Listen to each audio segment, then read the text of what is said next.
Welcome to Module 2 in this self-help program for social anxiety. In this module, you'll learn more about cognitive behavioral therapy, or CBT, and how to use it to treat social anxiety. In CBT, we work with 4 interlinked processes, namely what we think, our behavior, our bodily sensations, and lastly, our feelings. This model is called the CBT diamond. Usually, one experiences a variety of bodily sensations along with social anxiety. Do you recognize any of these?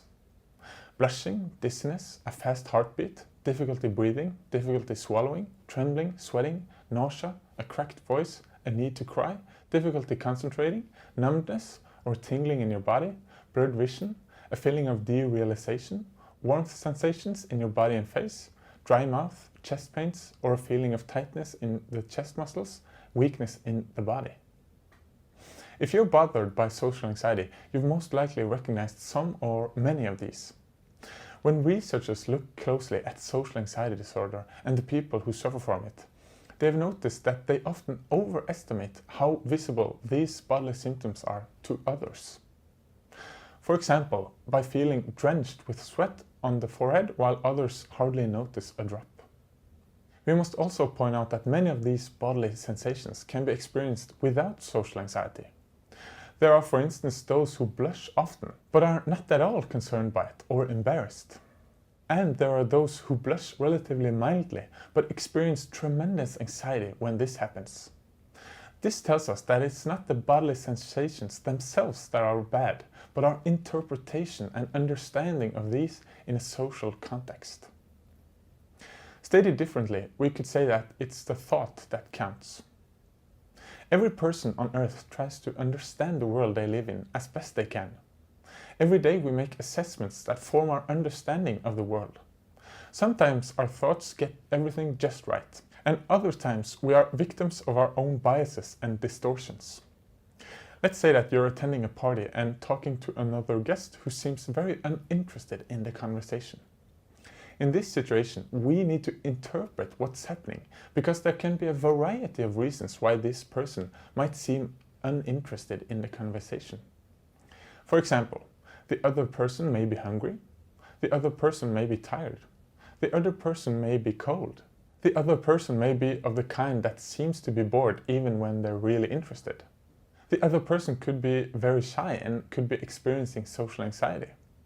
And finally, the other person does not like you because you are an uninteresting and boring person. Note that the last interpretation is very self-critical compared to the others. If you have social anxiety, it's likely that you often interpret such experiences more self-critical than the average person, and that you might have created a negative self-image over time.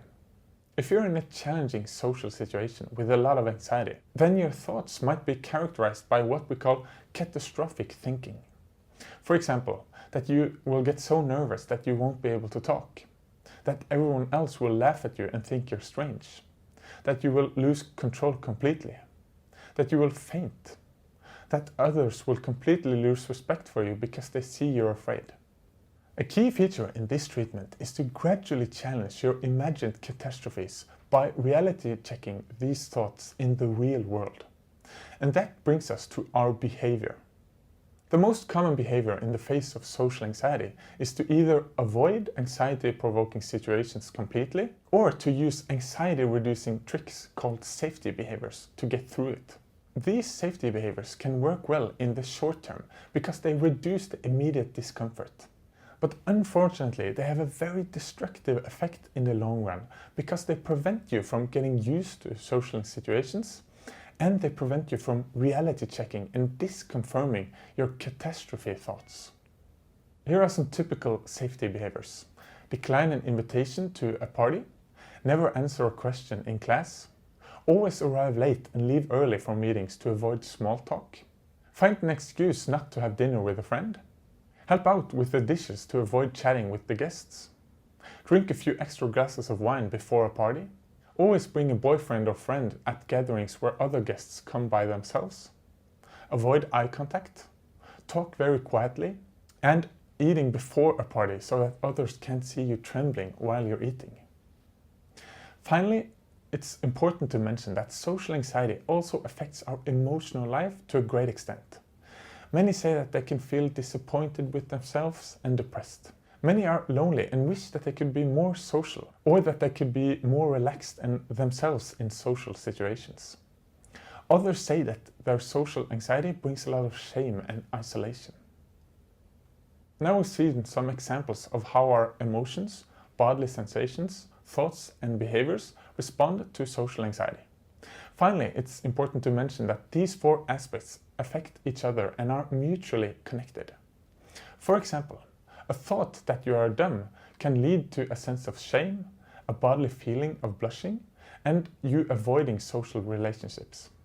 Or a feeling of being depressed can lead one to stay at home instead of making new acquaintances, a thought that one is socially incompetent, and a bodily sensation of emptiness.